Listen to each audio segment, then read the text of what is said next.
native has been knighted for her efforts in mentoring the youths on the island. Plus, in today's lifestyle segment, major health concerns over sugar. We'll tell you why today. And tourism officials say the industry will maintain its prices in order to attract the visitors who can afford the Aruba experience. 15 on 15 starts right now. Hi everyone, thank you for joining us. I'm Yentl Lieuw. An Aruban-born native was recognized for her hard-working efforts within two communities, the Washington community, in which she currently resides in, as well for her contribution in mentoring Aruban youths. If you may recall, Maureen Bunyan was here a few years ago to speak at the Women in Leadership Conference. I still remember her powerful address to the females of Aruba. Now, despite her departure from the island, her heart is still with Aruba, and the Dutch Kingdom acknowledged this. The news anchor was knighted by the Netherlands on Friday. Here is the coverage her network ABC put together.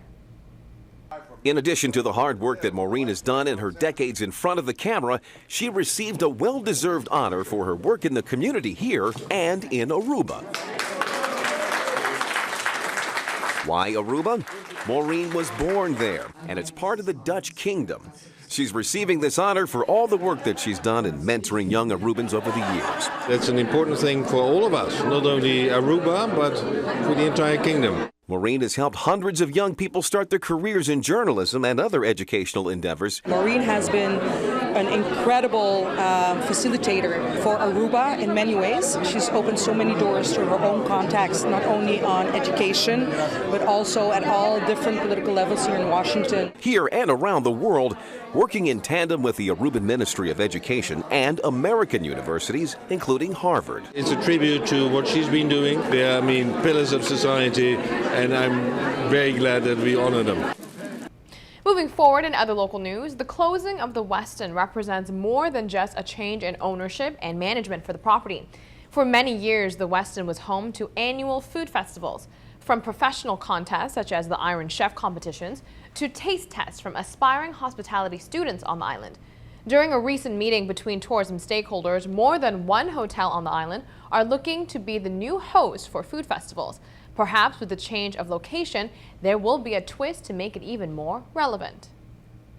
One of the other managers from Manchego, especially, he came with the idea of incorporating new festivals with food, wine, famous chefs, which I know the Westin has done in the past. Unfortunately, the Westin doesn't exist anymore. So actually, I had it also on my list to start this again. We all like the music festivals that are going on, but I think to have a festival that concentrates in art, food, wine. Also, I mentioned a festival that maybe can look into wellness and mindfulness, which is also more living these days. Under the people, everybody wants to have a quality of life, healthy living. Everybody is looking into that in how they can improve their life quality in that range. So that would also be an idea to work on. These were just out of the box ideas that everybody came with, but it's something definitely to look at.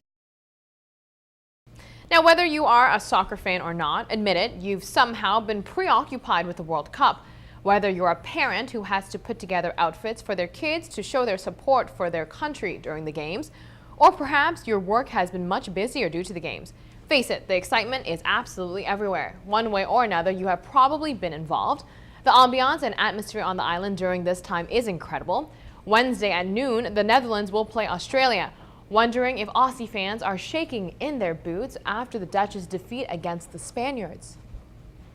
The island last Friday lit up in orange and roared over the win against Spain. Not only is it good for the spirits when Holland wins, but more importantly, it's good for business. When the favoring team on the island is winning, there are more beer sales, more reasons to celebrate, and more reasons to stay out on the streets to party. But when a favoring team loses, such as Portugal against Germany, people split. So in conclusion, when a large portion of the island is favoring one specific team, we should want that team to win, seeing as it is good for the economy. In other words, for Aruba's economy, let's just cross fingers for the Dutch to defeat the players from down under. We will be right back. Stay with us.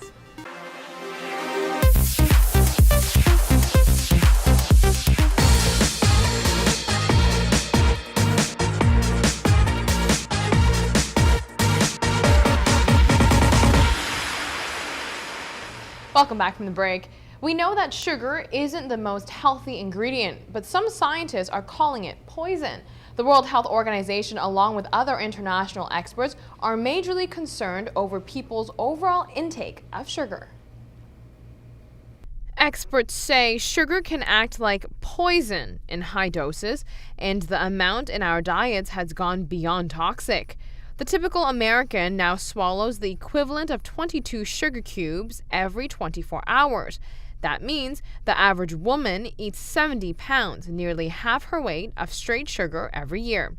Reason being, sugar is used in almost everything. The World Health Organization released guidelines urging people to stay under 6 teaspoons of added sugar every day. Sugar consumption is now an epidemic. Now, it isn't only cavities. Over time, sugar can wreak havoc on your body, leading to diabetes, obesity, Alzheimer's disease, and breast, endometrial, and colon cancer. One new study found that normal weight people who loaded up on sugar doubled their risk of dying from heart disease. Here's a question for people who regularly work out. When do you do it? In the morning, afternoon, or in the evening? Different results for different times, it turns out. Sweating in the AM revs metabolism. It also ups your physical activity more throughout the day. When you work out during the morning, you burn through the calories during the day while you're taking them in instead of at night while you're asleep. On top of that, being active in the morning has proved to allow for a better sleep at night. Working out later in the day also has proven benefits. Researchers determined that as body and environmental temperature increase in late afternoon, so does enzyme and activity and muscular function. So you can work out at your peak from 2 to 6 p.m. Working out after work can also be beneficial. You'll likely have more energy to work out compared to the mornings. Now, they say scent is the strongest sense tied to memory. So naturally, someone has created an app for people to exchange smells instead of exchanging words. Meet the Smellophone. Instead of exchanging words, you exchange smells. This new device called O-Phone allows people to text over a scent.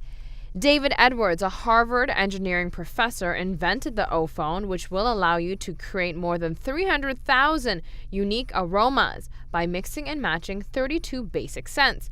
You will then be able to send the scents to recipients in messages called O-Notes with an app called O-Snap. Creators of the phone say the product intends to bring scent messaging to mobile phone users wherever aroma matters. It can be the smell of fresh morning coffee that you wish to share, or if you are in a long-distance relationship, you can smell his or her perfume or cologne, or the smell of his sweater. You can order these O-Phones for $149, after which will cost $199 during its official launch in early next year. We will be right back. Take a look to see what is coming up next.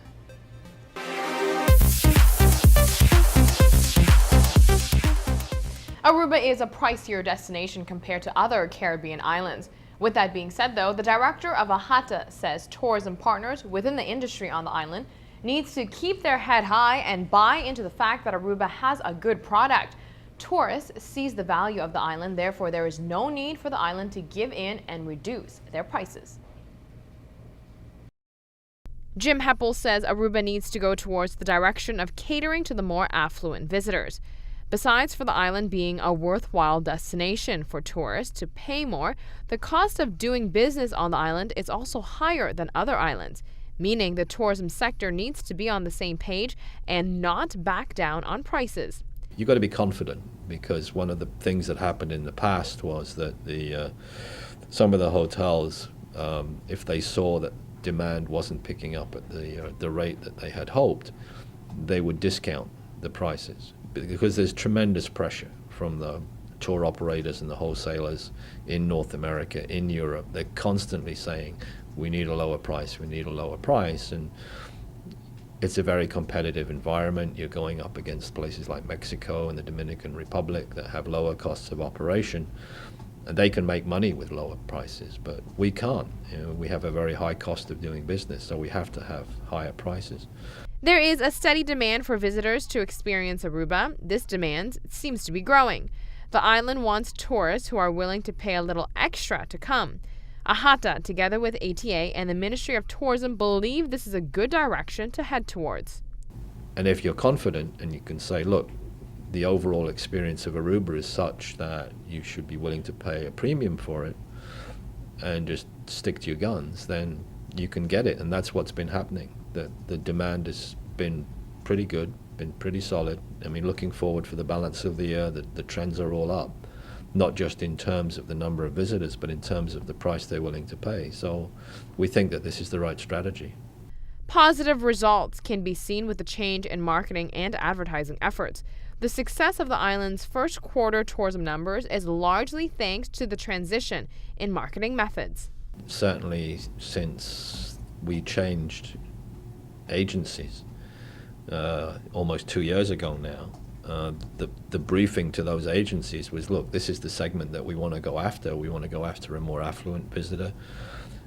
And we recognized that to do that, we had to take a different approach and become much more focused. And the way that that's done now is, very, very heavy use of what they now call big data in terms of developing a profile of these kinds of customers and talking to them directly. I mean, that's why we don't do the stuff that we used to do, which is the old television advertising, talking to everybody. That 95% of the people who saw those travel advertisements could never afford to come to Aruba. So you're kind of wasting your money. And now we're much more focused, we're much more targeted, and I think it's paying off. That is it for us today. Thank you for joining us. We'll be back here on Wednesday night starting at 7:15 p.m. right here on Channel 15 ATV with all the latest in lifestyle topics and with all the latest on the island, of course. We will see you then.